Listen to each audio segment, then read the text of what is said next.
Mimi naitwa Dr. Walter Ndeme, ni mwenyekiti wa chama cha CALAT.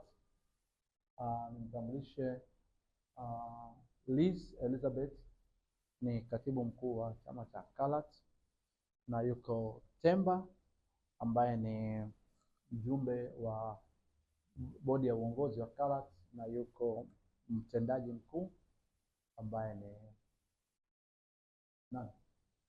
Upendo. Na chama cha CALAT ni nini?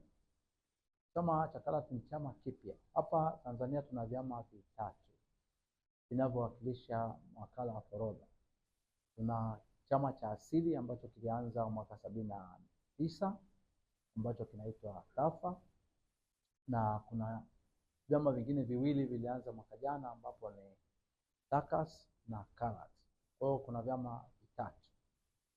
Kwa nini tuna vyama vitatu? Ni kwamba wakati TAFA ilipoanza walikuwa tuna kabandari kamoja. Tulikuwa na vibeti 7 pale, bandari moja. Sasa hivi tunazo ICDs ambazo ni bandari kavu zaidi ya 19, tunazo KFS. Kwa hiyo wigo, tunaposema wigo wa biashara ya forodha umepanuka sana.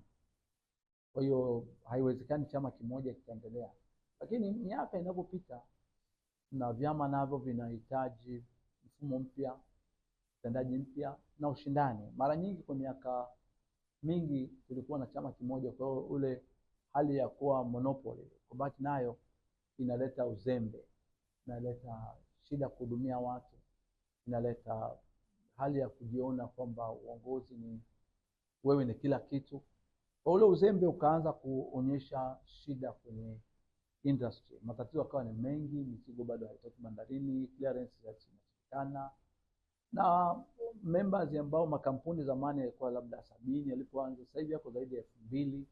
Kwa huwezi kuwa na makampuni 2000 yote ukayahudumia kama mtu mmoja. Kwa vyama hivi vingine sio havijaja ukiondoa chama kimoja, imekuwa kuja kusaidiana kubeba mzigo wa kuwakilisha wanachama wetu wengi. Kwa hiyo CALAT ni chama mojawapo hivyo vyama vitatu, na kazi yetu kubwa sisi tofauti na vyama vingine ni nini? Tuliona kwamba mfumo ule wa mwanzo ambao ulikuwa kama upigania radicalism, upigania uhuru, yani kila siku tu kama unalalamika